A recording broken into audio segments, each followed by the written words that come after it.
Merci à tout le monde d'être là. Vraiment content que vous soyez là ce matin. On a une belle journée aujourd'hui.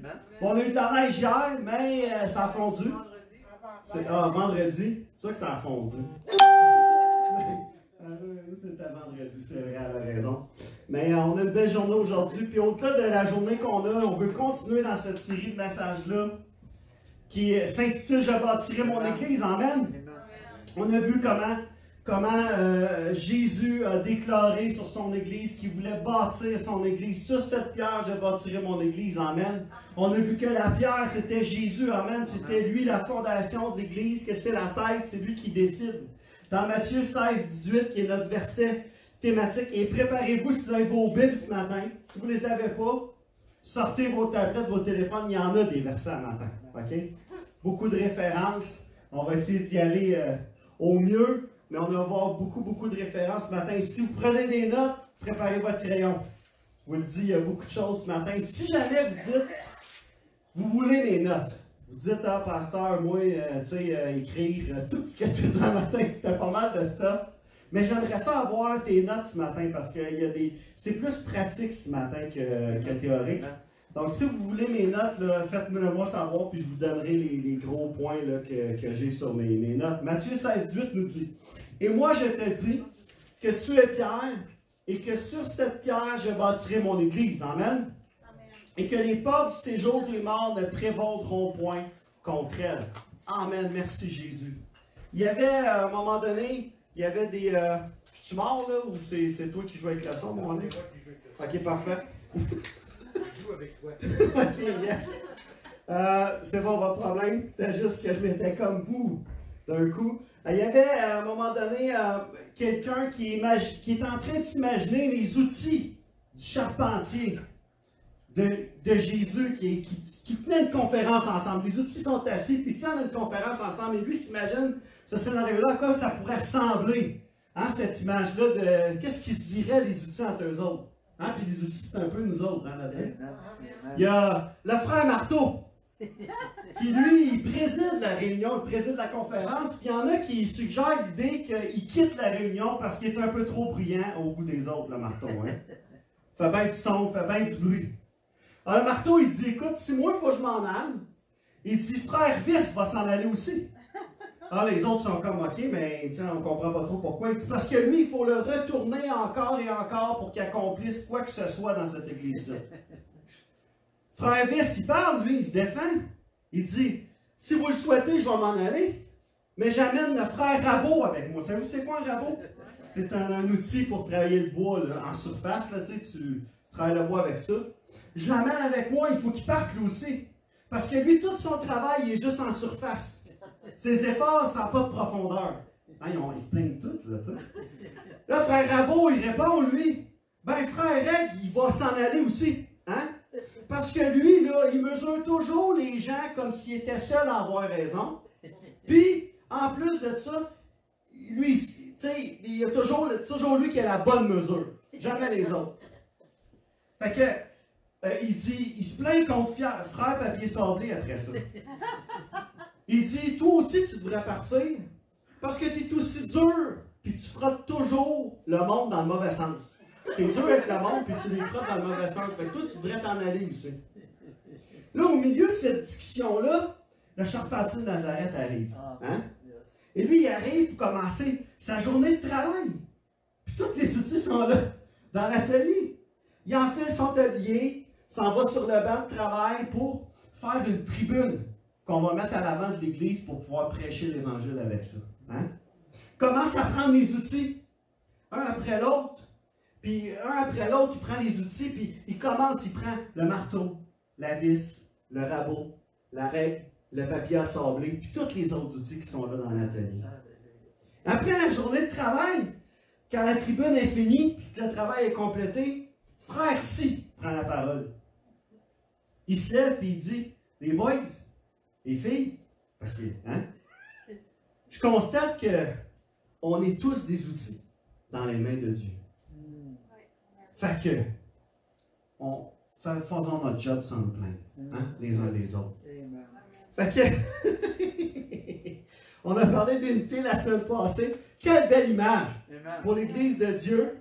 Parce qu'on en a, hein, dans l'Église de toutes les sortes. On a des marteaux, des vis, des tournevis, des clous, des... tu sais, on en a. Hein, du papier à sabler. On les aime, eux autres.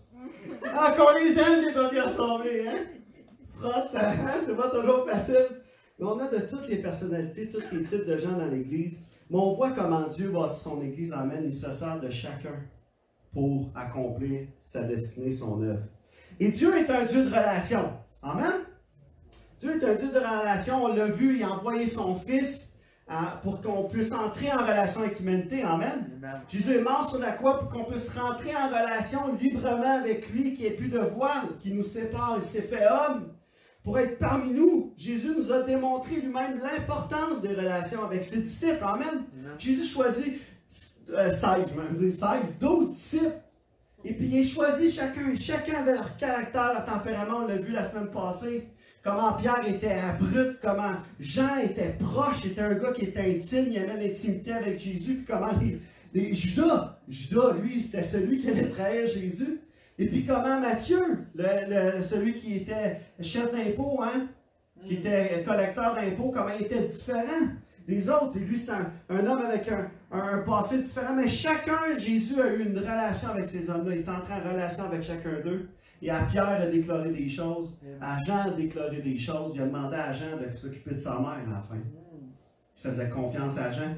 Il a dit à Pierre, Pierre, tu vas te servir de toi pour bâtir mon église. Hein? Il a dit à Nathanaël qui est en dessous de l'arbre, il a dit à Nathanaël, il dit, tu penses que tu as vu quelque chose, puis là tu crois? Tu vas voir encore des plus grandes choses que ça. Alors Jésus, on l'oublie lui, Nathanaël, hein? Souvent, il n'est pas là souvent, mais il est là. Il est là avec les disciples de Jésus. Il y a eu cette relation-là, Jésus a eu cette relation avec ses disciples. Et dans l'Église, on n'est pas seul. Dans l'Église, on est plusieurs. Et je crois sincèrement alors qu'on a parlé d'unité, alors qu'on a parlé de diversité la semaine passée, qu'on doit parler de relations ce matin. On doit parler de ces relations-là. On sait que le pied, l'œil, tout ça, on a vu comment c'était relié ensemble. Il y a une relation entre les membres du corps. Et il y a cet aspect-là de valoriser les relations que je veux parler ce matin. Valoriser les relations qu'on a les uns avec les autres. Alors, c'est pas toujours facile avec un papier sablé. Pas toujours facile avec un marteau parce qu'il fait bien du bruit. Puis ça, t'en as. Sur ton comité, t'en as de chaque. Je vous le dis, c'est dans chaque église, c'est comme ça. Puis ça, c'est surprenant. Parce que tu te promènes d'une église à l'autre, puis tu rentres dans un comité, puis tu te rends compte qu'il y a un marteau. Il fait du bruit, lui. Il y a une vis. Que lui, tu sais, il faut que ça tourne, il faut qu'il réfléchisse, il faut lui donner le temps. Tu sais, lui, tu sais, c'est long. Tu sais, tu as tout le temps, tu as différentes personnalités, mais tu te rends compte que tu as dans un comité d'église, souvent, ça se complète, chaque personnalité. Pas des fois, ça fait du bruit, là. Comme eux autres, là. Hey, toi, là. Tu sais, ici, là, je dis pas que c'est le cas ici, dans notre église, mais ici, c'est normal, c'est quelque chose qui est normal parce qu'on est en relation les uns avec les autres, amen? Et ce matin, un seul point ce matin, une église, Jésus bâtit une église qui valorise les relations. Valoriser les relations. Valoriser les relations, ça veut dire on donne de la valeur à nos relations comme église. C'est précieux les relations qu'on a les uns avec les autres. Amen? Amen. Ah, il est d'accord. Oui. 2 Timothée 2,22 nous dit, et Paul va donner ce conseil à Timothée dans 2 Timothée 2,22. Il dit, fuis les passions qui peuvent assaillir un jeune homme, fais tous tes efforts pour cultiver la foi, l'amour et la paix avec tous ceux qui font appel au Seigneur d'un cœur pur. Paul va donner ce conseil à Timothée, fais tous tes efforts personnellement, de ton côté, pour cultiver cette foi-là qui t'a été donnée, cette foi-là que tu vis, dans l'amour et la paix avec tous ceux qui font appel au Seigneur. C'est chacun de nous, ça amène. Et Paul va dire à Timothée, ça demande un effort. Si on veut rester unis, si on veut cultiver notre foi ensemble, ça demande un effort. Amen. On va prier ce matin pour sa parole. Papa éternel, on veut te remercier pour cette parole, Seigneur Dieu, que tu donnes ce matin à chacun d'entre nous. Que tu puisses semer, que tu puisses toucher et rencontrer chacun de nous ce matin. Merci pour cette parole qui est vivante. On te prie pour ton onction, Seigneur Dieu, qui change, qui transforme. Dans le nom de Jésus, on a prié. Amen. Amen. Une église qui valorise les relations. Je ne peux pas passer à côté de ça. Je ne peux pas parce que on est en relation les uns avec les autres. On travaille ensemble, amen? Amen. Il y avait un couple à un moment donné. Hein, vous aimez ça, les petites histoires? J'aimerais ça vous voir sourire, la gang. Je le dis, ça me fait mal des fois de ne pas vous voir sourire. Mais je me dis, ça s'en vient. Ça s'en vient. Un couple, à un moment donné, après quelques années de mariage, ils sont en désaccord. Tu sais, comment ça, tu sais, des fois, ça ne marche pas. Ils sont en désaccord, puis ils s'argumentent tout le temps, puis toute l'équipe. Ça va pas bien, puis ils décident que la seule façon de sauver leur mariage, c'est d'aller voir un conseiller. Ils disent, on va faire de quoi, là? Parce que là, ça marche pas, là. On va aller voir quelqu'un qui va nous aider. Mais les choses allaient de mal en pire. Ça transformait leur mariage dans un marathon de misère. Ça allait vraiment pas bien. Ils se tenaient à la gorge. Ça faisait longtemps que c'était comme ça. Fait qu'ils se sont dit, c'est le seul espoir pour faire de quoi. Lui, il était insensible et terne dans son attitude. Puis elle était hyper active et dominante. Peux-tu t'imaginer le mélange un peu des deux? Alors, quand il arrive au bureau du conseiller, le conseiller intervient puis ouvre le débat avec une question. Hein? Pose une question. Eh bien, quel semble être le problème? Allez-y, parlez-moi. Tout le monde est comme, oh, hey, là, peut-être pas c'est la bonne question. Alors, là, le gars, lui, s'effondre sur sa chaise, il s'écrase. Hein? Puis lui, il s'écrase, puis prend une posture déjà vaincue. C'est fini, je suis mort, c'est moi mourir ici. Il regarde le tapis, puis il hausse les épaules comme. Tu sais, non, c'est quoi le problème? Il n'y avait rien à dire, le gars. En revanche, sa femme, elle s'est lancée dans tout un dialogue, un scénario, un monologue plutôt. Elle commence à parler, elle parle à 90 km/h, elle décrit tous les torts dans le mariage. À chaque problème qui pouvait être retracé, elle retraçait les échecs, les insensibilités, son incapacité à communiquer au gars, tout ça. Et ainsi de suite. Ça n'arrête pas. Après 15 minutes, le gars, il écoute le conseiller. Après 15 minutes, il écoute sans arrêt la femme. Il se lève. Il ne dit pas un mot, le gars. Il se lève de sa chaise. Il se dirige vers elle. Puis après, elle est en plein milieu d'une phrase, le gars, il la pogne par les épaules, il la lève, il la serre dans ses bras, il l'embrasse passionnément. Il la fait rasseoir. Puis là, elle s'assit et elle ne dit pas un mot. Le conseiller regarde le mari, qui était assis là, puis le gars était comme, qu'est-ce qui vient de se passer? Il dit au gars, regarde le gars, il dit, écoute-moi là. Il dit là, ta femme, elle a besoin de ça au moins 2 fois par semaine, chaque semaine. Le gars, il se gratte la tête, tout ça, il dit, ben écoute, il dit, ouais, je pense que je pourrais l'emmener ici le mardi puis le jeudi.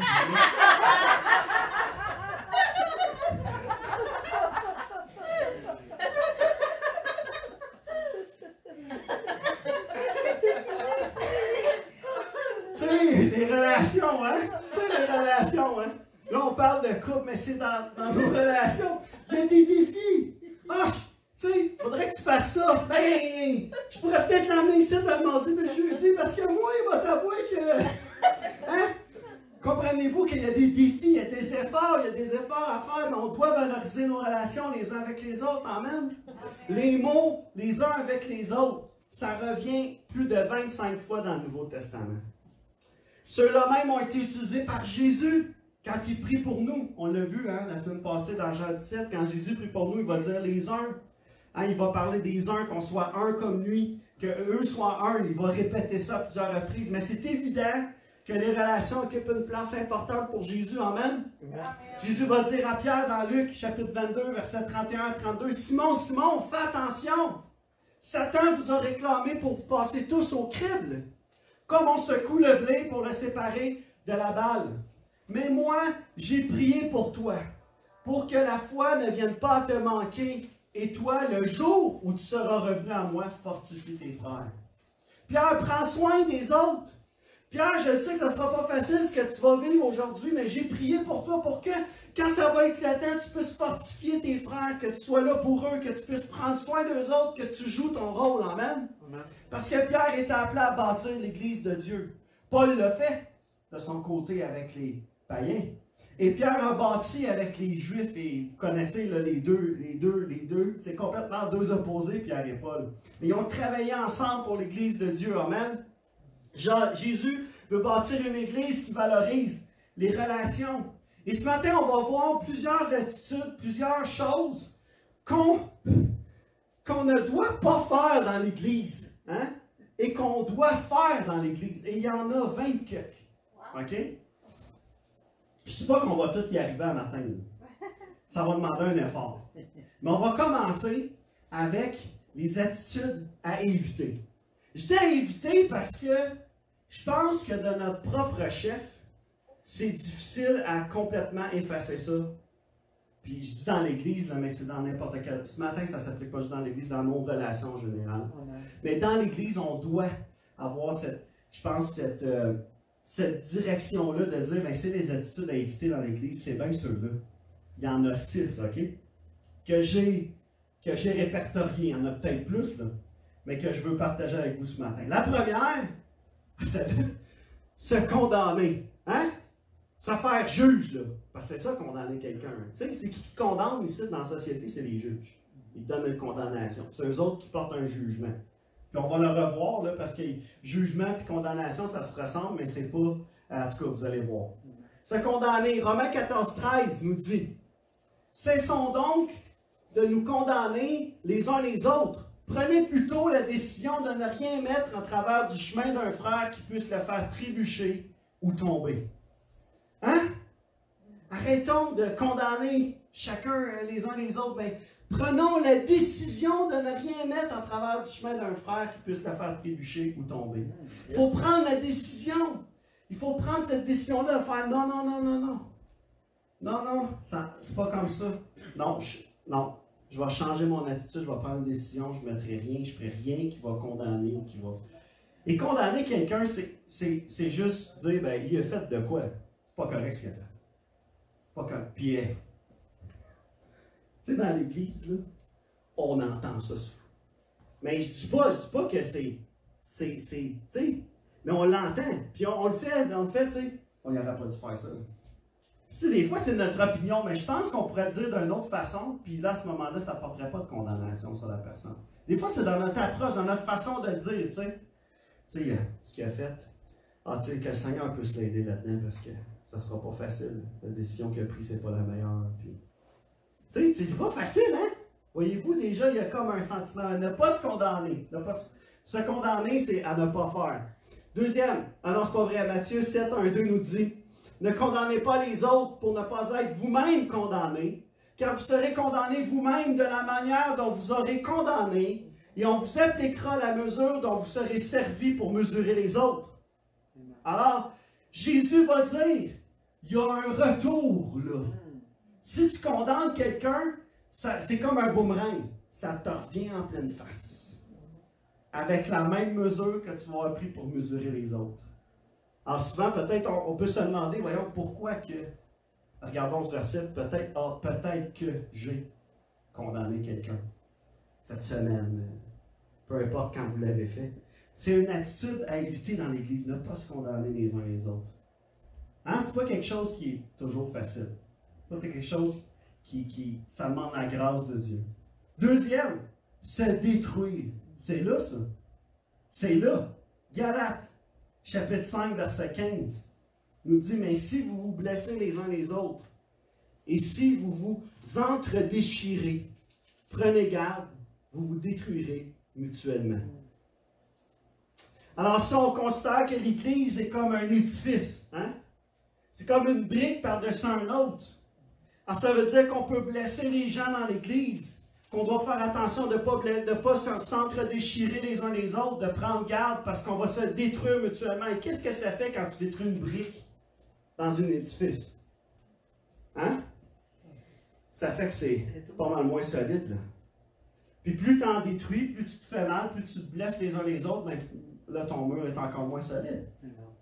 Alors, c'est de prendre soin. On va le voir, l'inverse va venir tantôt avec les attitudes à avoir dans l'Église, à prendre en considération. Mais se détruire, bien, ça veut dire que c'est présent dans l'Église. Tout ce que je vous dis là, c'est Paul qui a dit ça. Ne faites pas cela, qui a donné des avertissements. C'est dans la Bible qui dit que c'est des attitudes que lui observe dans l'Église, que lui observe dans nos relations les uns avec les autres. Alors, ne pas se détruire. Faisons attention, s'en vient Ah! Ah, celle-là! S'envier. S'envier, là, c'est éprouver envers quelqu'un un sentiment d'envie, soit qu'on désire ses biens, soit qu'on souhaite être à sa place. Hein? Celui-là, puis je dis pas là, que c'est le défi de tout le monde, mais celui-là, il est là. Il est là, il est là. Galates 5,26 nous dit: ne soyons pas vaniteux et évitons de nous provoquer les uns les autres et de nous jalouser mutuellement. Ah, Jean-Marie, ah, belle moustache. J'aimerais ça avoir sa moustache. Il arracherait sa moustache puis poserait sur moi. Comprenez-vous l'idée, là? Là, c'est un exemple ridicule que je donne. Mais Louise est là, prends-la sa moustache, prends-la. Non, c'est pas ça qu'elle dit, c'est là. Non. Non, mais la barbe, tu m'aurais pas dit non, par exemple. Hein? Prends-la, la barbe, prends-la. Mais, tu sais, on se... Hein? Des petites choses, des fois c'est minime, c'est ridicule.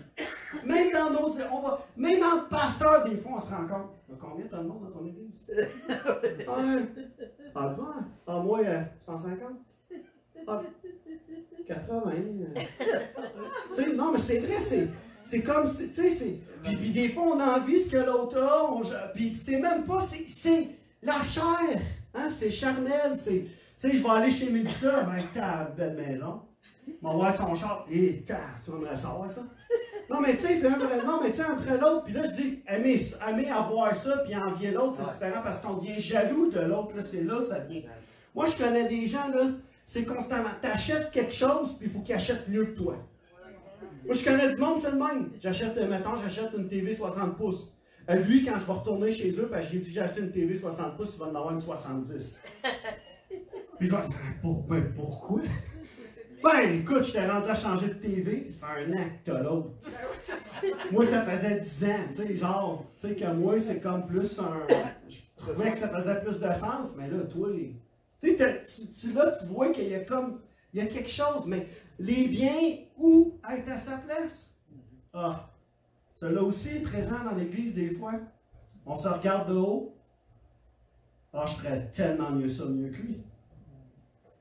Ou je vais te dire quelque chose que je ferais pas mieux que quelqu'un, c'est chanter. On peut te le dire tout de suite. Eux autres, je les envie pas. Eux autres, je les envie. Peut-être que d'autres, tu sais, il y a j'ai d'autres défis à ce niveau-là, mais il faut comprendre que c'est présent, c'est là, c'est charnel, c'est comme, c'est normal sans être normal dans l'Église, comprenez-vous ce que je veux dire? C'est humain, mais avec la grâce de Dieu, on est capable de passer par-dessus ça. Puis commencer, au lieu de jalouser quelqu'un, de bénir, de se réjouir avec lui, comme on a déjà vu, amen. Wow! T'as acheté un nouveau char! Magnifique! Puis toi, tu te promènes avec ta tercelle, là, tu sais. Ben, c'est génial! T'as pu t'acheter un nouveau char! Yes! Yes! Merci Seigneur! Puis toi, puis d'être sincère, de le penser, de le croire, de se réjouir sincèrement avec la personne. Amen? C'est pas toujours facile, mais je crois qu'on peut y arriver. Une autre, celle-là, non, c'est pas vrai, j'ai un autre verset. Philippiens, non, c'est pas. Oui, Philippiens 2-3, excusez, j'essaie de suivre, mais là, j'ai pas mal d'affaires sur ma feuille. Ne faites donc rien par esprit de rivalité ou par un vain désir de vous mettre en avant, ou au contraire, par humilité, considérez les autres comme plus importants que vous-même. Amen. Amen. L'autre, c'est se haïr. Ça, à éviter dans l'Église. J'ai-tu besoin de vous le dire? Je veux dire, pour moi, c'est une évidence, mais c'est là, je veux dire, il y a des gens qui... C'est là, je ne dis pas que c'est notre cas, c'est pas ça que je fais ce matin, je ne veux pas dire que c'est notre cas comme Église, mais on doit se poser la question, est-ce que j'ai haï quelqu'un ce matin dans l'Église? Je suis envers quelqu'un. Titre 3.3 nous dit, car il fut un temps où nous-mêmes, nous vivions en insensé, dans la révolte contre Dieu, égarés, esclaves de toutes sortes de passions et de plaisirs. Nos jours s'écoulaient dans la méchanceté et dans l'envie. Nous étions haïssables. Et nous haïssions les uns les autres. On était des haïssables. Ça existe, ça. On pensait que c'était québécois. C'est pas québécois, c'est biblique. On est, hein? Ah, il est-tu haïssable, lui? Ah, il est-tu haïssable? Là, c'est gentil quand on dit ça. Hein? C'est comme, tu sais, il est fatigué. Mais la réalité, c'est que c'est de se haïr, à éviter. Absolument. Si vous éprouvez un sentiment comme ça envers quelqu'un dans l'Église, pardonnez-lui. La Bible a dit, laisse-le ton offrande. Va demander pardon à ton frère. Hein? Pardonne-lui ce qu'il a fait. Pardonnez-vous, réconciliez-vous. Mais c'est là, c'est présent dans l'Église, ça existe. Oui, ça existe. Éphésiens 5, 8 à 9 nous dit, autrefois, certes, vous apparteniez aux ténèbres, mais à présent, par votre union avec le Seigneur, vous appartenez à la lumière. Comportez-vous donc comme des enfants de la lumière, car ce que produit la lumière, c'est tout ce qui est bon, juste et vrai. Amen? Ce qui est bon, juste et vrai. On va y revenir, là, parce que le contraire de saillir, hein, c'est de salir, mais on va y revenir. L'autre, là, l'autre, médire. Oh boy. Médire, dire de quelqu'un le mal qu'on sait, ou quoi savoir sur son compte. Hein? Ah! Lui, là, pasteur. Oh! Si tu savais. Hein? Ou, entre nous autres, des fois ça arrive, mais médire, là, c'est une des choses qui empoisonne l'Église à son plus haut point. Tu sais, on va dire parler dans le dos, là. Tu sais, plus pas être plus précis, là, c'est de dire quelque chose de quelqu'un. C'est exactement ça. Qu'on pense savoir ou qu'on sait. On n'a pas besoin de ça. Ça ne fortifie pas l'Église. Prions! Prions pour la personne, mais ne médisons pas. Hein? Ne médisons pas. La Bible nous dit, dans Jacques 14, ça dit, frères, ne vous critiquez pas les uns les autres. Celui qui critique son frère ou qui se fait son juge critique la loi et la juge. Mais si tu juges la loi, tu n'es plus celui qui lui obéit, tu t'en fais le juge. 2 Corinthiens 12, 20 nous dit, car je l'avoue, j'ai peur qu'à mon arrivée, Paul ici écrit à l'Église, car je l'avoue, j'ai peur qu'à mon arrivée, je ne trouve pas tel que je voudrais, et que vous, de votre côté, vous me trouviez tout autre que vous le souhaitez. Je crains de découvrir de la discorde, des jalousies, de la colère, des rivalités, des médisances, des commérages, de l'orgueil et des désordres dans une église. Paul, puis on sait que Corinthe, c'était pas la plus belle église, mais c'était une église qui écrit ici. Il est en train de dire, j'ai peur là, que quand je vais arriver, je vous trouve pas tel que ça devrait être finalement. Tel que ça devrait être. Hey, je crains, écoutez ça. La discorde, les jalousies, la colère, les rivalités, les médisances, les commérages, l'orgueil puis les désordres. Je veux pas, il est en train de leur écrire, s'il vous plaît, faites ce qu'il faut pour que quand je vais arriver, je trouve pas ça dans l'Église, parce que ça me fait peur. C'est ce que Paul est en train de dire à l'Église de Corinthe.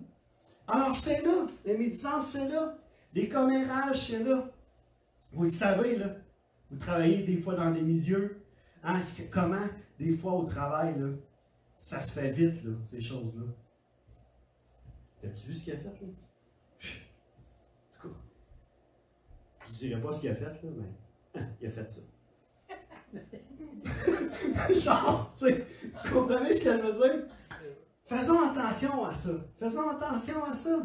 Ne médisons pas, ne nous critiquons pas les uns les autres. 1 Pierre 2,1 va dire, rejetez donc toutes les formes de méchanceté et de ruse, d'hypocrisie, la jalousie et toute médisance. Rejetez ça. Rejetez ces choses-là. C'est pas bon pour vous, c'est pas bon pour l'Église. Rejetons la médisance. Hein? Quand quelqu'un arrive, tu peux lui dire, écoute, non, je n'ai pas, tu sais, pas le goût de parler de ça. Regarde, si tu veux me parler de toi, on va parler ensemble de toi, de ce que tu vis. Mais ce que l'autre vit, là, tu sais, c'est pas, j'ai pas besoin de savoir ce qu'il vit. Tu sais, parce qu'il ne me l'a pas dit personnellement. Il veut peut-être pas que je le sache. Hein, des fois, c'est pour aider, je comprends, des situations, des choses comme ça. Mais faisons quand même attention à cet aspect-là de médire. Ne disons pas le mal qu'on sait ou qu'on croit savoir sur le compte de quelqu'un. Ah! Se plaindre. On l'a vu dans mon histoire au début. Se plaindre, hein? Se plaindre, juger. Ne vous répandez pas en plainte les uns contre les autres, frères. Si vous ne voulez pas être condamnés, voici que le juge se tient déjà devant la porte. Jacques 5,9, 1 Corinthiens 4,5 nous dit, ne jugez donc pas avant le temps. Attendez que le Seigneur revienne et il mettra en lumière tout ce qui est caché dans les ténèbres et il dévoilera les intentions véritables qui animent les cœurs. Alors chacun recevra de Dieu la louange qui lui revient. 1 Corinthiens 4,5 et Jacques 5,9, le premier verset. Jacques 4,12 nous dit, or, il n'y a qu'un seul législateur et juge, celui qui peut sauver et faire périr. Mais pour qui te prends-tu, toi qui juges ton prochain? Mais pour qui te prends-tu, toi qui te plains ou qui juges quelqu'un? Hein? Se plaindre, c'est une chose. Juger quelqu'un. Pour qui tu te prends? T'as-tu vu la poutre qu'il y a dans ton œil? Hein? Puis tu vois la paille dans l'œil de l'autre, Jésus va dire. Il y a quelque chose que tu n'as pas compris ici. Alors évitons de nous plaindre de quelqu'un ou de juger quelqu'un. Amen? Ça, c'est une des autres attitudes à éviter. Maintenant, celle-là était difficile, cette partie-là. La partie le fun. Les attitudes à adopter dans l'Église, il y en a 15. OK? Je vais essayer de défiler ça parce que le temps avance.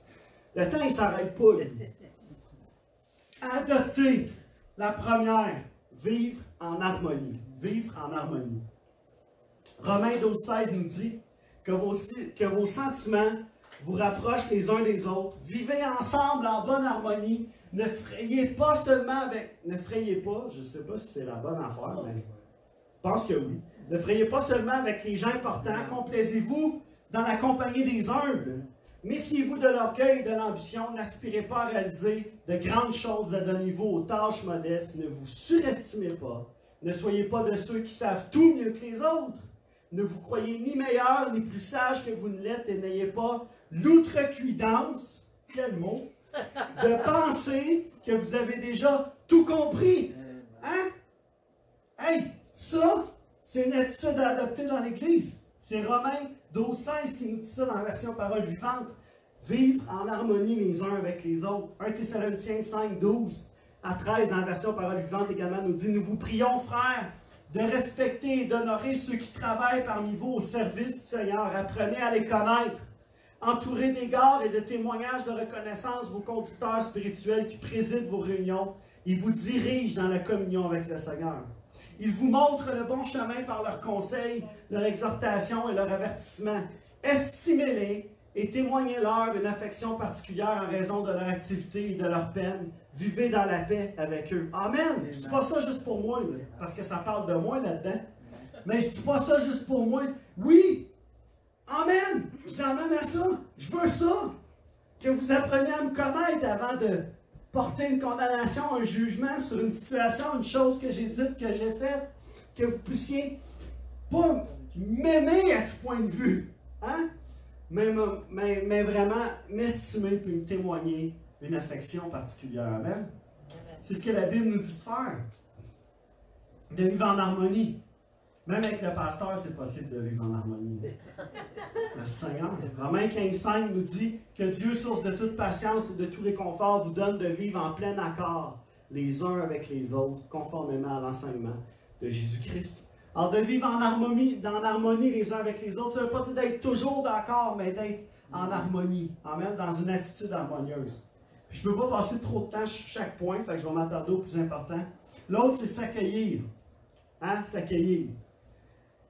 Romains 14,1 nous dit « Accueillez celui qui est mal affermi dans la foi, sans vous ériger en juge de ses opinions. » Hein? Accueillons-nous, accueillons celui aussi qui est mal affermi dans la foi. Ce n'est pas qu'il est plus faible, mais la Bible nous dit que les parties les plus faibles, amen, ont aussi besoin de ceux qui sont... On a tous besoin les uns des autres, mais sans vous ériger en juge de ses opinions. Tu n'es pas là pour juger ses opinions ou ce qu'il pense. Tu es là pour l'accueillir. Amen. Prendre soin de lui. S'exhorter. S'encourager. Hébreux 3,13 nous dit, mieux que cela, exhortez-vous les uns les autres, jour après jour, tant que Dieu c'est aujourd'hui. Encouragez-vous à rester ferme dans la foi, afin que personne d'entre vous ne se laisse séduire par le miroitement trompeur du péché et n'endurcisse son cœur contre l'appel de Dieu. Exhortez-vous les uns les autres. Encouragez-vous. Amen. 1 Thessaloniciens 5,11 nous dit, c'est pourquoi exhortez-vous réciproquement et édifiez-vous les uns les autres comme en réalité vous le faites. Et dans la version parole vivante, ça dit, c'est pourquoi il faut vous réconforter et vous encourager mutuellement à progresser dans l'unité comme vous le faites déjà. Alors Paul est en train de dire, vous faites déjà ça, mais je vous encourage à continuer à vous réconforter, à vous exhorter les uns les autres, à vous encourager les uns les autres. Prendre soin l'un de l'autre. 1 Corinthiens 12, 25 nous dit, afin qu'il n'y ait pas de division dans le corps, mais que les membres aient également soin les uns des autres. Amen. Ayons soin les uns des autres. Prenons soin les uns des autres. On a besoin les uns des autres. Cela, se mettre au service les uns des autres. Dans Galates 5,13, ça nous dit, oui, mes frères, vous avez été appelés à la liberté, seulement ne faites pas de cette liberté un prétexte pour vivre comme des hommes livrés à eux-mêmes. Au contraire, par amour, mettez-vous au service les uns des autres. Amen. Ça veut-tu dire qu'il faut que j'aille faire ton gazon, pasteur? Si tu veux. Non, ça ne veut pas dire ça. Se mettre au service les uns des autres, c'est d'être prêt à se laver les pieds, à s'humilier, comme Jésus a fait avec ses disciples quand il lavait leurs pieds. Jésus il dit, non, Seigneur, qu'est-ce que tu fais? Pourquoi tu fais ça? Eux autres voulaient être premiers, hein? Qui va être premier? Hein? Qui va être là à côté de toi? C'est pas important qui va être là à côté de moi. Humiliez-vous. Mettez-vous au service les uns les autres. Chacun de vous a reçu de Dieu un don particulier dans 1 Pierre 4,10, un don particulier, qu'il le mette au service des autres comme un bon gérant de la grâce infiniment variée de Dieu. Le don que Dieu nous a donné n'est pas pour nous, il est pour les autres. Amen. Quand tu chantes, tu peux chanter tout seul. Mais si Dieu t'a donné un talent, un don pour chanter, amen, tu peux aussi le mettre au service des autres pour nous permettre, nous, d'en bénéficier puis d'entrer dans la présence de Dieu. Amen. Portez les fardeaux les uns les autres. C'est là, je vous le dis, c'est là. Galates 6,2 nous dit, aidez-vous les uns les autres à porter vos fardeaux. De cette manière, vous accomplirez la loi du Christ. Portez vos fardeaux les uns les autres. Aidez-vous. Être un poids, c'est correct. On va le porter ensemble. Qu'est-ce que tu es en train de vivre? Ah, tu vis tel affaire, on va prier ensemble. On va emmener ça devant Jésus. On va emmener ça dans les mains de Dieu. Romains 15,1 nous dit, nous qui sommes forts dans la foi, nous devons porter les faiblesses de ceux qui ne le sont pas, sans chercher notre propre satisfaction. Alors, il y a cette réalité que dans l'Église, il y a des gens qui, dans leur maturité dans la foi, viennent d'arriver. Des gens qui sont, oui, le mot, c'est pas faible, mais c'est moins affermi dans la foi. Amen. On doit supporter, on doit être là, on doit être présent pour porter les faiblesses de ceux qui sont moins forts dans la foi que nous le sommes, par exemple. 1 Thessaloniciens 5,14 nous dit, nous vous le recommandons, frères, avertissez ceux qui mènent une vie déréglée, réconfortez ceux qui sont découragés, soutenez les faibles, soyez patients envers tous. Alors, il y a toute une prêche là-dedans. Hein? Mais avertissez ceux qui mènent une vie déréglée. Avec amour, les amis. Avec amour, avec sagesse. On n'est pas là pour juger, on est là pour avertir. On est là pour recommander, on est là pour sensibiliser. Réconfortez ceux qui sont découragés, soutenez les faibles, soyez patients. Envers tous. Amen? L'autre, mais ça va avec la fin, être patient. Être patient les uns avec les autres. Oh! Être patient. Parce que personne ne change quand il rentre dans l'Église automatiquement. Hein? Des fois, on souhaiterait que lui, j'ai hâte qu'il rentre dans l'Église. Dieu va le changer. Dieu va le transformer. Il rentre dans l'Église. Hein? Putain, je pensais que Dieu allait te changer, Dieu allait te transformer. Soyons patients. Dieu va faire ce qu'il a à faire. Être patient. Éphésiens 4,2 nous dit, soyez toujours humbles, aimables et patients, supportez-vous les uns les autres avec amour. Colossiens 3,12 nous dit également, ainsi puisque Dieu vous a choisi pour lui appartenir et qu'il vous aime, revêtez-vous d'ardente bonté, de bienveillance, d'humilité, de douceur et de patience les uns avec les autres. Soyons patients les uns avec les autres. Soyons patients, soyons patients. Être bon, se pardonner, faire preuve de bonté les uns envers les autres. Éphésiens 4,32 nous dit, soyez bons et compréhensifs les uns envers les autres. Pardonnez-vous réciproquement comme Dieu vous a pardonné en Christ. Soyez bons et compréhensifs envers les autres. Amen. Se pardonner. Colossiens 3,13 nous dit, supportez-vous les uns les autres, et si l'un de vous a quelque chose à reprocher à un autre, pardonnez-vous mutuellement. Le Seigneur vous a pardonné, vous aussi, pardonnez-vous de la même manière. Amen. Luc 6,37 nous dit, ne vous posez pas en juge d'autrui, et vous ne serez pas vous-même jugés. Gardez-vous. Il y en a tout plein de versets. Là. Gardez-vous de condamner les autres, et à votre tour, vous ne serez pas condamnés. Pardonnez, et vous serez vous-même pardonnés. Matthieu 6,14 nous dit en effet, si vous pardonnez aux autres leurs fautes, votre Père céleste vous pardonnera aussi. Matthieu 18, 21, 22, on termine avec celle-là pour ce point-là. Alors Pierre s'approcha de Jésus et lui demanda, Seigneur, si mon frère se rend coupable à mon égard, combien de fois devrais-je lui pardonner? Irai jusqu'à 7 fois. C'est beaucoup, Seigneur, 7 fois. Pierre, il pensait qu'il mettait le standard haut, à 7. Il était comme, je vais avoir l'air d'un saint, je vais avoir l'air d'un hot, d'un vrai chrétien, d'un gars qui sait pardonner. Seigneur, jusqu'à 7 fois, est-ce que je vais aller jusqu'à 7? Jésus, non! Lui répondit Jésus. Pierre, il va être comme, tu me niaises-tu, là? Je ne te dis pas d'aller jusqu'à 7 fois. Il pensait peut-être entendre 0, mais jusqu'à 77 fois, 7 fois. Pierre était peut-être en train de calculer, Matthieu lui est arrivé. Bon, c'est pas ça. Hein? Ça veut dire, Pierre, il va falloir que tu pardonnes autant de fois que ça. Là, il était comme, tu sais, quand que l'autre, hein, tu sais, dans l'église, t'arrêtes-tu? Je sais compter. Mais tu sais, jusqu'à 7 fois, 77 fois. Hey, c'est beaucoup, ça. Je me souviens plus, ça donne combien? Je l'avais déjà calculé. 490. 490 fois. Au même, là. C'est ce que la Bible a dit, là. Au même. Hey, ça se peut-tu qu'on se rende jusqu'à 490 fois? Au même? Dans une même journée. Seigneur, aide-nous à pardonner. Aide-nous à pardonner, Seigneur. Wow. Wow. Chantez ensemble. Chantez ensemble. Colossiens 3,16 nous dit que la parole du Christ réside au milieu de vous dans toute sa richesse, qu'elle vous inspire une pleine sagesse pour vous instruire et vous avertir les uns les autres, ou pour chanter à Dieu de tout votre cœur des psaumes, des hymnes, des cantiques inspirés par l'Esprit, afin d'exprimer votre reconnaissance à Dieu. Que la parole du Christ réside au milieu de vous, que la Bible soit vivante au milieu de vous dans toute sa richesse, qu'elle vous donne une pleine sagesse, qu'elle vous instruise, qu'elle vous avertisse, pour que vous puissiez chanter à Dieu des psaumes, des hymnes et des cantiques inspirés par l'Esprit. Amen. C'est une attitude à adopter dans l'Église, chanter ensemble, se réjouir ensemble, célébrer ensemble, être honnête. Être honnête. Pourquoi ça veut dire qu'on se ment, pasteur, dans l'Église? Si c'est là, j'imagine que c'est arrivé. Si c'est dans la Bible, j'imagine que ça arrive.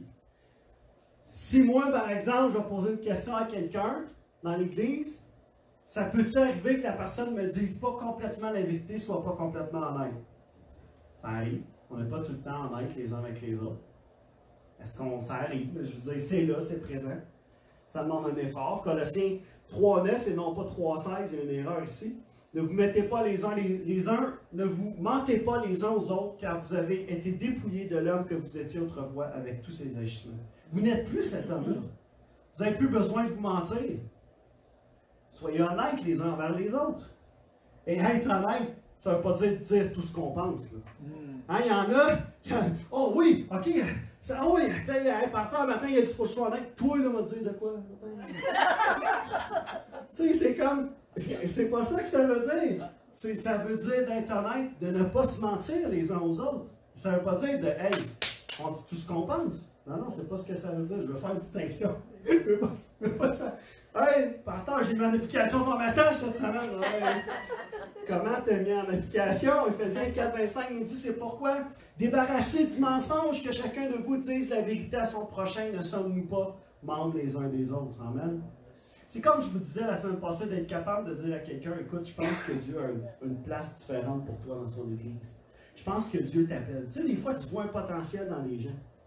Puis des fois, tu n'oses pas dire, hein, je vois un potentiel. Tu sais, tu vois un potentiel, tu vois quelque chose qui dans sa vie, peut être ajusté. Et être honnête, ça se fait dans l'honnêteté, dans la transparence, avec amour, avec sagesse, avec discernement. On peut dire aux gens, mais avec la grâce de Dieu. Amen. Recherchez le bien. Cherchez le bien, Thessaloniciens 5,15. Et j'achève. Toffé, j'achève. 1 Thessaloniciens 5,15 nous dit, veillez à ce que personne ne rende le mal pour le mal, mais en toute occasion, recherchez le bien dans vos rapports mutuels comme envers tous les hommes. Amen. Entre nous, mais envers tous les hommes, on devrait rechercher le bien. Et de ne pas rendre le mal pour le mal. Ah, toi, tu m'as pilé sur le pied, il m'a pilé sur le pied. On ne fera pas plus mal, mais on va lui faire autant mal. C'est pas comme ça que ça fonctionne dans l'Église. Romains 15,17 nous dit, ne répondez jamais au mal par le mal, cherchez au contraire à faire ce qui est bien devant tous les hommes. Ah, ça, c'est pas facile à appliquer, de ne pas répondre le mal quand quelqu'un te fait du mal. Quand tu as mal, quand tu cognes là, avec un marteau, le doigt, qu'est-ce que tu fais avec le marteau? Bon marteau, bravo marteau, t'as été gentil marteau. Ah, moi, le marteau, il part. Hein? Comprenez-vous ce que je veux dire? C'est rare qu'on va s'appliquer. Quand on a mal, quand on se fait faire mal par quelqu'un, c'est rare qu'on va appliquer le bien. On ne fera pas du bien à notre marteau. Tu vas avoir mal. On pense qu'il va avoir mal. On est dessus. Tu sais? Hein? Tu m'as fait mal? Tiens! C'est comme. C'est sa job. Vas-y, cogne-les, c'est sa job. Il ne changera rien pour lui, mais nous autres, on est là. Tiens! On fait ça, c'est vrai! Vous remarquez la prochaine fois que vous voulez faire mal à l'objet qui vous a fait mal. Tu donnes un coup de pied dessus, il s'en fout, lui. Ça lui fait pas mal. Mais nous autres, dans notre nature humaine, c'est comme on rend le mal pour le mal. Tu m'as fait mal? Tiens! La souffleuse, toi, au tracteur, mais ça change absolument rien. Mais c'est dans notre nature. Recherchons le bien. Bon, là, je t'ai dit, la prochaine fois, je vais te voir chez vous. Bonne souffleuse. Je pense pas, mais comprenez ce que je veux dire par là. Recherchez le bien. 1 Pierre 3,9 nous dit, ne rendez pas le mal pour le mal, ni l'injure pour l'injure. Répondez au contraire par la bénédiction. Car c'est à cela que vous avez été appelés, afin de recevoir vous-même la bénédiction. Amen. Hey, lance la bénédiction sur la vie de la personne qui t'a fait du mal. Puis sais-tu quoi? Tu vas recevoir la bénédiction à ton retour. Alors, en retour, confessez et priez. Jacques 5,16 nous dit, confessez vos péchés les uns aux autres et priez les uns pour les autres afin que vous soyez guéris. Quand un juste prie, sa prière a une grande efficacité. 1 Thessaloniciens 5,25 nous dit, frères, priez aussi pour nous. Paul va dire ça à plusieurs reprises. Priez pour nous, soutenez-nous dans la prière. Acte 12,12, on voit vers le milieu de la nuit, Paul et Silas priaient et chantaient des louanges à Dieu. Les autres prisonniers les écoutaient. Amen. Paul et Silas étaient en train de prier ensemble. C'était Acte 16,25, excusez. C'était pas le bon, puis Acte 12,12, je ne l'ai pas. J'ai oublié de l'enlever sur mes notes. Exercer l'hospitalité, restez humble. Il m'en reste deux, OK? Exercer l'hospitalité, restez humble. Exercer l'hospitalité les uns envers les autres sans vous plaindre. Ça ne veut pas dire que... Je vais faire un point d'éclat. Ça ne veut pas dire que tu peux arriver chez quelqu'un n'importe quand de l'église ici, quand tu veux, n'importe quelle heure de la journée. Ça ne veut pas ça que ça veut dire. Mais si quelqu'un a besoin, comme Jean-Marie a fait avec le jeune homme là, qui a eu un accident. Okay. Tu sais, cet exemple-là qu'il a donné là, quand il a prêché, je me souviens plus quand il a prêché, mais il a donné cet exemple-là, il a exercé l'hospitalité envers ce jeune homme-là. Il a même offert à manger, puis qu'est-ce qu'il y a eu en retour? Une reconnaissance. Amen. Mais sans, Jean-Marie s'est pas plaint. Hey, tes bottes sont sales, chose. Tu sais, il l'a assis, il a pris soin de lui, il a exercé l'hospitalité, mais la Bible nous dit de le faire les uns envers les autres. Vous de même, jeunes gens, soumettez-vous aux responsables de l'Église et vous tous, Dans vos relations mutuelles, revêtez-vous d'humilité, car l'Écriture déclare Dieu s'oppose aux orgueilleux, mais il accorde sa grâce aux humbles. Restons humbles, restons avec cette attitude d'humilité également. Veillons les uns sur les... Jacques 4,6, mais bien plus grande est la grâce qu'il nous accorde. Voici donc ce que déclare l'Écriture. Dieu s'oppose aux orgueilleux, mais il accorde sa grâce aux humbles. Encore une fois, on le voit se répéter dans Jacques 4,6. Veillez les uns sur les autres. Hébreux 10, 24 nous dit « Et veillons les uns sur les autres pour nous encourager mutuellement à l'amour et à la pratique du bien. » Ça ne veut pas dire d'espionner ce que tout le monde fait. Ça veut juste dire de veiller les uns sur les autres. As-tu besoin de quelque chose? Peux-tu t'aider? Y a-tu quoi que je peux faire pour t'aider? Non. Veillons les uns sur les autres. Ça va-tu bien? Et lui, est-ce que ça va bien présentement? On prie pour lui. On va faire attention. On va me demander si ça va bien. S'il y a quelque chose que je peux faire, peux-tu l'aider? On veille les uns sur les autres. Amen. Et le dernier, mais non le moindre, et on l'attend celle-là, s'aimer. S'aimer. Jean 13, 34, 35 nous dit, je vous donne un commandement nouveau, et c'est Jésus qui parle ici. Aimez-vous les uns les autres, oui, comme je vous ai aimé. Aimez-vous les uns les autres. Et répète encore, hein? Aimez-vous les uns les autres. À ceci, tous reconnaîtront que vous êtes mes disciples à l'amour que vous aurez les uns pour les autres. Jésus va donner ce commandement-là. Romains 12, 10 nous dit l'amour fraternel. Soyez pleins d'affection les uns pour les autres. L'estime mutuelle, faites passer les autres avant vous. Et dans 1 Jean 3, 11 également, ça nous dit en effet, voici le message que vous avez entendu dès le commencement. Aimons-nous les uns les autres. Amen. 1 Thessaloniciens, il y en a des versets là-dessus, mais on ne les fera pas tous. 1 Thessaloniciens 3,12 nous dit que le Seigneur vous remplisse jusqu'à en déborder d'amour les uns pour les autres et envers tous les hommes, à l'exemple de l'amour que nous vous portons. Amen. J'en ai deux autres. 2 Thessaloniciens 3,1 nous dit « Nous devons toujours remercier Dieu à votre sujet, frères, et il est juste que nous le fassions. En effet, votre foi fait de magnifiques progrès. Et en chacun de vous, l'amour que vous portez les uns pour les autres ne cesse d'augmenter. » Alors, Paul va prendre le temps de s'arrêter. Il va dire « On doit remercier Dieu à votre sujet. Vous êtes un peu comme une fierté pour nous. Parce qu'on voit l'amour que vous portez les uns aux autres qui ne cesse d'augmenter. » Amen. 1 Pierre 1,22 nous dit « Par votre obéissance à la vérité, vous avez purifié votre être afin d'aimer sincèrement vos frères. Aimez-vous donc ardemment les uns les autres de tout votre cœur. » Amen. Amen. S'aimer. S'aimer, on a vu on voit comment c'est important pour Jésus qui donne ce commandement-là à son Église, à ses disciples qui dit « Je vous donne un commandement nouveau, aimez-vous les uns les autres. Aimez-vous les uns les autres. À ceci, tous reconnaîtront que vous êtes mes disciples. » Amen. Si vous vous aimez les uns les autres et s'ils voient ce fruit de l'amour qui réside en nous. Amen. Et ce matin, il y a tellement, on a passé beaucoup d'éléments ce matin. Je vous l'avais dit que c'était un peu plus pratique ce matin, mais de se rappeler comment c'est important de valoriser ces relations-là. Amen. On a vu les choses à éviter dans l'Église, dans nos relations en général, pas juste dans l'Église, mais dans les relations qu'on a tous les jours. C'est des choses à éviter. Si on veut valoriser les relations, c'est des attitudes qu'on va éviter. Et les attitudes à adopter, il y en a tellement. Mais si, écoutez bien ceci, OK? Si on a de l'amour les uns pour les autres, tout le reste va suivre. Quand tu aimes quelqu'un, pardonner, c'est facile. Quand tu aimes quelqu'un, lui dire, tu fais pas ça. En tout cas, dans la majorité du temps, quand tu aimes vraiment quelqu'un, toutes les attitudes à éviter, moi, je ne porte pas de jugement envers ma femme. C'est rare. Si j'en porte un, c'est personnel. Je l'ai. Puis j'y dis. Tu sais, elle le sait. Parce qu'il faut que je sois honnête. Hein? Ça me demande, chérie, tu pensais à sortir de la poubelle? Ah, j'ai fait autre chose, là, non, ou quand elle te demande de faire une commission, comment qu'il y en a des fois qui se trouvent toutes sortes de raisons. Finalement, il n'y avait juste pas le coup d'y aller. Moi, j'étais à cette heure, j'ai pas le coup. Je vais faire ça de même. Mais elle le sait, hein? Elle me demande, là, puis elle le sait, je dis, non, j'ai pas le coup aujourd'hui. Si ça te tente, elle me dit, si ça te tente, ça me tente pas. Puis c'est correct, tu sais, c'est correct, c'est ça, une relation d'amour, c'est ça, c'est la réalité, c'est que je suis honnête et ça ne me tente pas. Je voudrais te faire plaisir, mais aujourd'hui, ça ne me tente pas, puis c'est ça. Puis elle fait comme, OK. Puis elle y va pas, je finis par y aller, je veux dire, des fois ça va arriver. Comprenez ce que je veux dire? Si on s'aime, tout ce qu'on vient de voir, là, se pardonner, il y en a tellement, je sais quasiment déjà tout.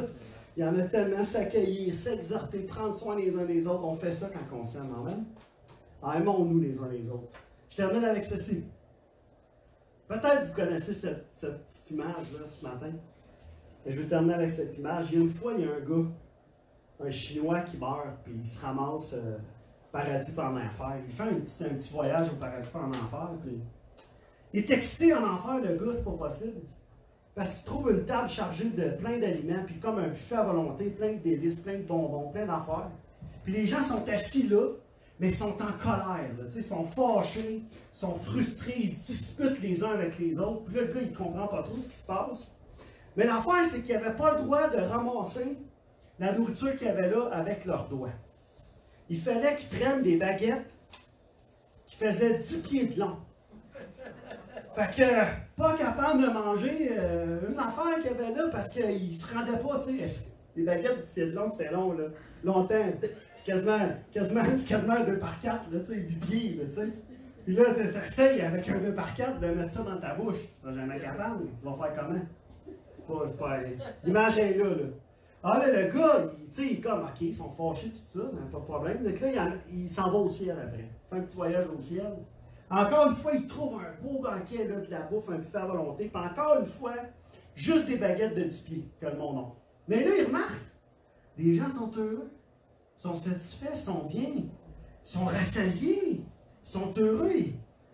Qu'est-ce qui se passe? Qu'est-ce qu'il y a de différent? Ils sont assis chacun de leur côté de la table. Puis l'autre en face, il nourrit l'autre.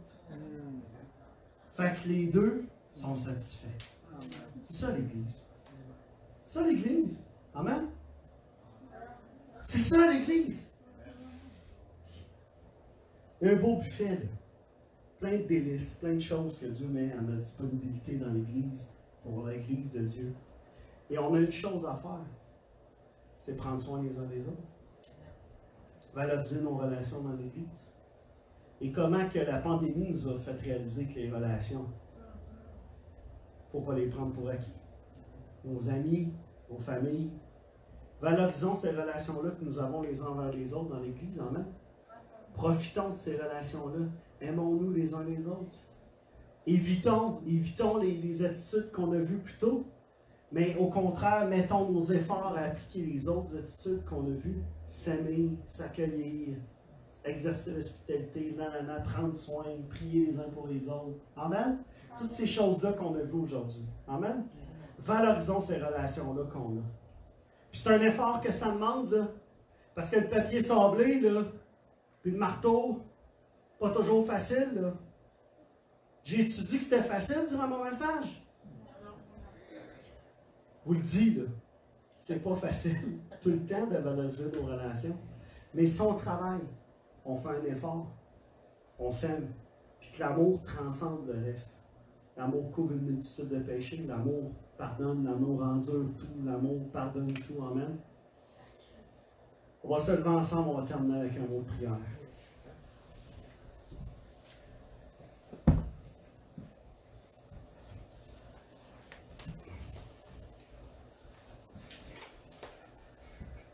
Les relations valorisantes qu'on veut rechercher parce que c'est ce que l'Église de Dieu a besoin pour grandir et s'épanouir. Amen. Eleanor Roosevelt qui a dit ceci: beaucoup de gens entreront et sortiront de votre vie, mais seuls les vrais amis laisseront des empreintes dans votre cœur. Hein? Seuls les vrais amis vont laisser des empreintes dans notre cœur, vont faire une différence, vont influencer notre vie de la bonne façon. Et Jésus dit, je vous appelle plus serviteurs, mais amis. Amen. Amen. On va donner, et on donne notre vie pour nos amis. Amen.